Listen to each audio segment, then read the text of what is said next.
As tabelas processuais unificadas do Poder Judiciário foram criadas pelo Conselho Nacional de Justiça através da Resolução CNJ nº 46 de 2007 e são de observância obrigatória pelos tribunais de todo o país.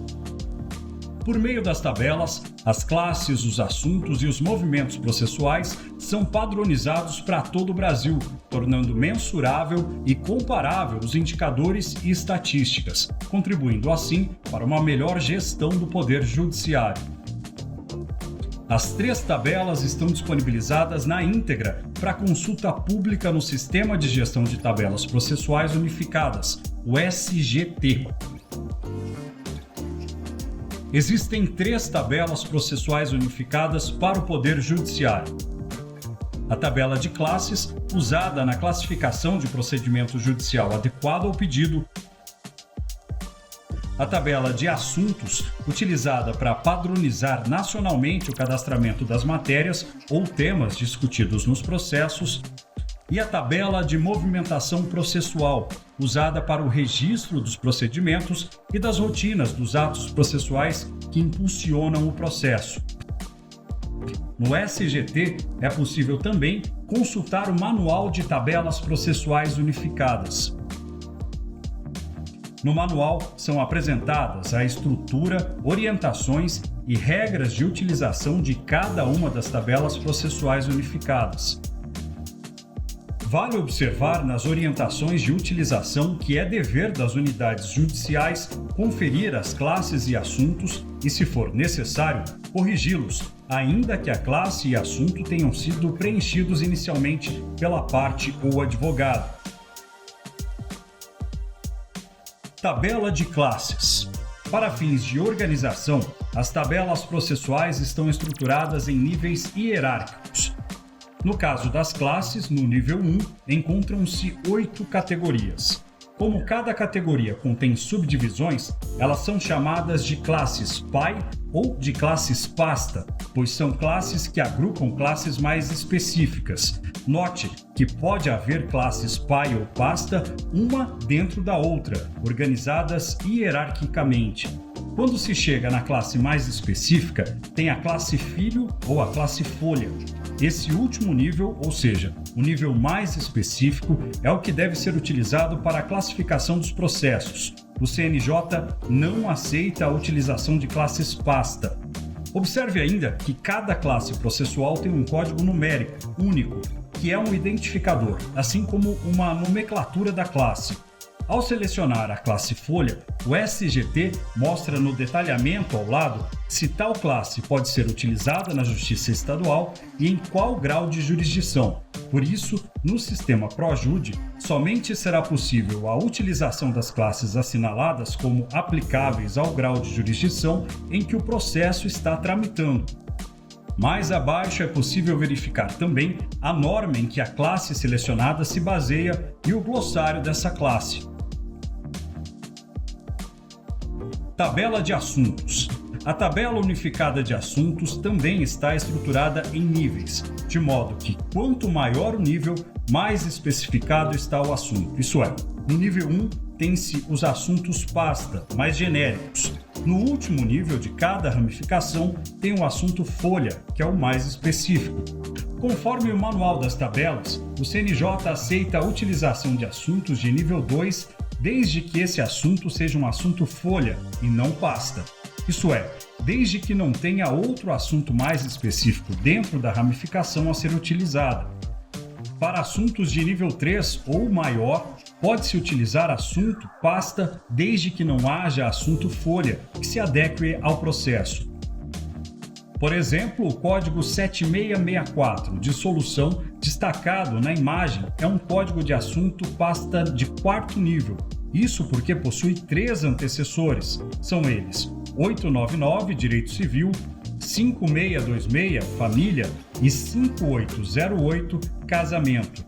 Hipoteticamente, em processos que o assunto filho do código 7664 de solução, que é o 14923 partilha, não for o adequado para cadastramento do processo e não existir outro assunto folha específico, o usuário pode fazer o uso do código 7664 de solução, sem que isso gere uma inconsistência.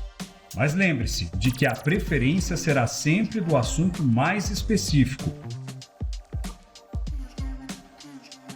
Vale destacar ainda que é possível o cadastramento de mais de um assunto, sendo que o assunto mais relevante deve ser inserido como assunto principal e os assuntos acessórios dos autos em questão podem ser abordados como assuntos secundários. Importante, há casos em que pode haver mais de um assunto secundário, assim como há casos em que apenas o assunto principal é suficiente. Assim como para classes processuais, ao lado da tabela de assuntos podemos conferir no detalhamento se o assunto selecionado é passível de utilização em algum grau de jurisdição da Justiça Estadual, em qual norma se baseia e o glossário. Para a tabela de assuntos, ainda consta a indicação se é assunto sigiloso ou se é complementar ou não. Quando o assunto está assinalado como complementar, ele só poderá ser utilizado como assunto secundário, havendo a necessidade da inserção de outro assunto como principal. Modificação de classes e assuntos.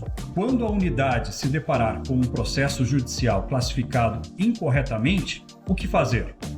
Sendo identificada a necessidade, tanto a classe como os assuntos podem ser alterados e corrigidos. Basta acessar as informações gerais do processo e clicar no botão Alterar. No caso da classe processual, clicar na lupa ao lado do campo da classe processual e selecionar a nova classe.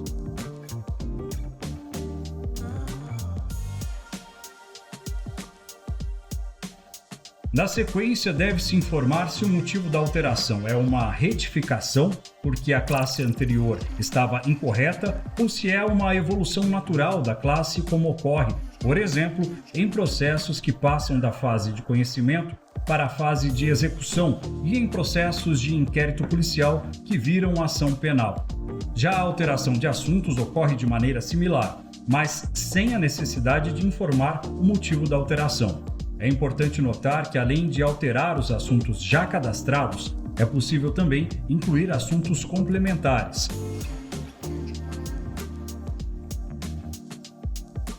Após a seleção de classes e ou assuntos, basta clicar em Salvar.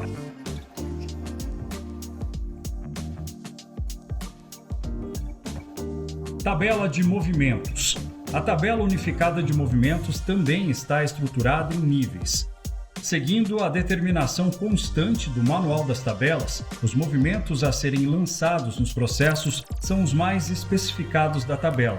Diferente do que ocorre com as classes e assuntos em que o usuário consegue visualizar no sistema ProJude o descritivo do item com o código, para os movimentos processuais, o sistema é estruturado de uma maneira mais amigável ao usuário, o que faz com que muitas vezes o código do movimento não seja visível em tela, mas todos eles possuem relacionamento com o código de movimento existente na tabela de movimentos do CNJ.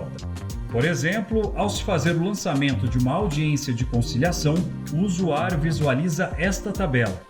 Ao se optar por aquela audiência pertinente ao processo em questão, o sistema ProJude grava o código de movimento respectivo de acordo com a tabela de movimentos do CNJ. Por exemplo, ao se optar pela audiência de instrução e julgamento, o sistema registra o código de movimento pertinente ao caso, o código 12750. Dúvidas e solicitações. As classes e assuntos disponíveis para a seleção no ProJude variam conforme o grau de jurisdição e a competência da unidade judicial em que o processo está tramitando, para atender o que consta nas tabelas processuais unificadas do Conselho Nacional de Justiça. Caso a unidade judicial se depare com casos concretos de processos que não encontrem correspondência de classes, assuntos ou movimentos no sistema ProJude, deve-se informar ao Departamento de Planejamento por meio do formulário eletrônico disponível no seguinte endereço eletrônico: No formulário, é preciso informar o número do processo, o tipo de dúvida e a justificativa da necessidade de criação ou disponibilização de nova classe, assunto ou movimento. Então, lembre-se, as tabelas processuais unificadas do Poder Judiciário são de observância obrigatória pelos tribunais de todo o país. É por meio delas que os indicadores e estatísticas são padronizados para todo o Brasil. O seu uso é necessário para que a produtividade da sua unidade judicial possa ser corretamente aferida, tanto pelo TJPR quanto pelo CNJ.